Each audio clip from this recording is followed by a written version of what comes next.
And joining us now on Encounter is Greg Wasinski, who is founder of Let Me Be Ministries. Thank you so much for being with us, Greg. Thanks for having me. It is my absolute pleasure to be here. Well, we're happy to have you.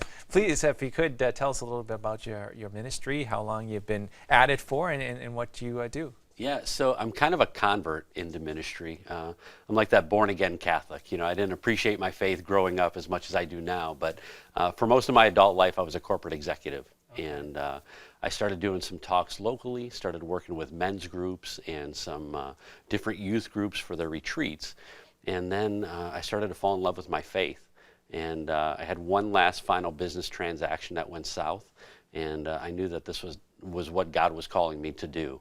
And so in 2005, I had a radio show called Who Will I Be Tomorrow? And that began to transition to help me grow in my faith more and more. And so in 2008, I gave up my life in the corporate world and went into ministry full-time. So for the last 5 years, I now travel the country full-time as an inspirational speaker and author. And I wouldn't change it for the world. I really love what I do.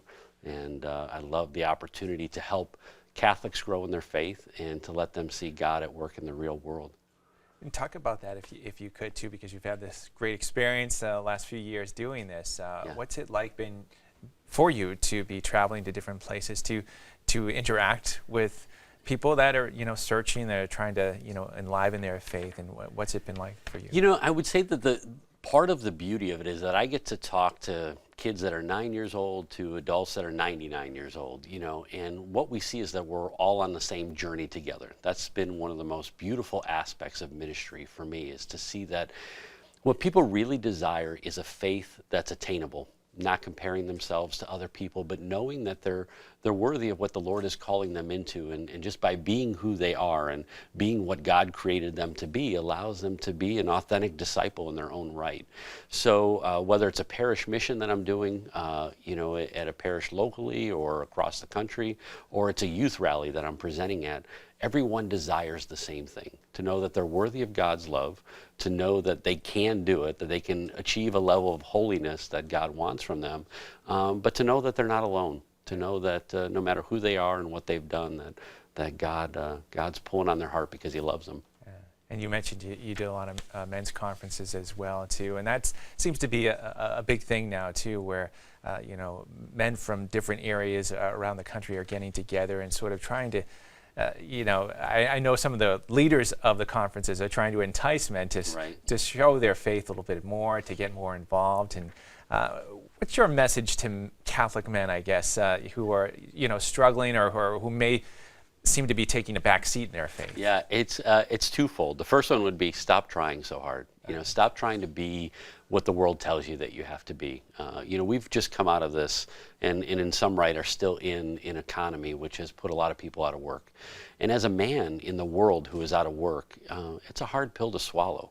And you can either become bitter about it, or you can help it, or it can help you grow closer in your relationship with Christ. And I think a lot of men need to know that if you're out of work, or if you've fallen away from your faith, or you've failed as a husband in some realm, that it's okay. It really is okay, that you're not any less of a person than who God wants you to be, but it's time to start over again. So anytime that I speak with men, it's really to say, hey, yes, you are the leader of your house. Yes, you are the person who's supposed to be the strong one in a time of need.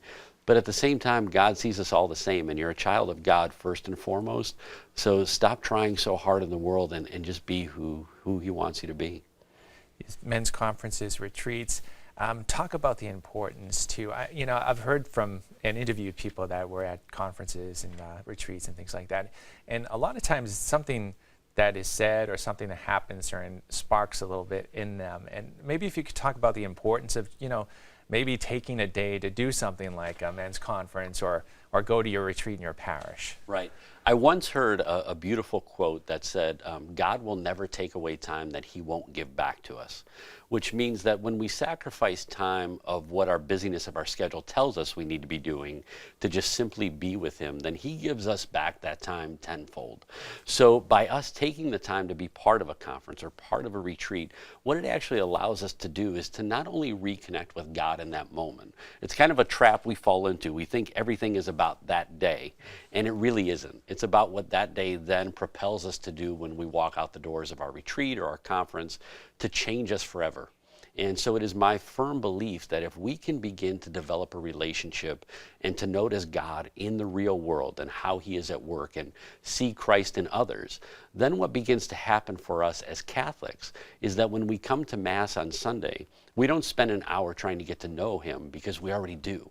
We come there and we encounter him and we experience him in a new way. And if we have that experience and that encounter, nothing will ever tear us away from our faith.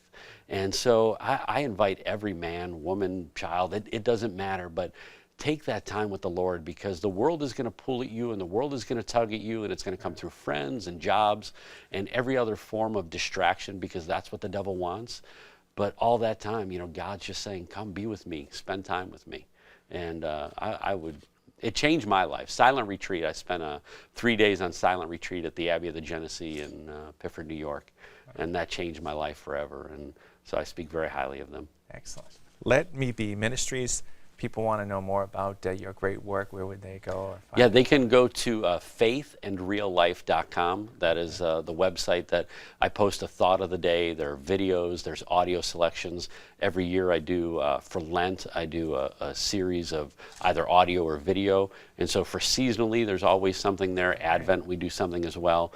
But I try to inspire people long after I've been to a community to speak and to work with them and share my story. I want to have the opportunity to continue to share with them far and long beyond that. So faithandreallife.com is the best way to continue to hear what I have to offer. Excellent. Thank you so much. Great for being with us. Yeah, God bless you, and thank you.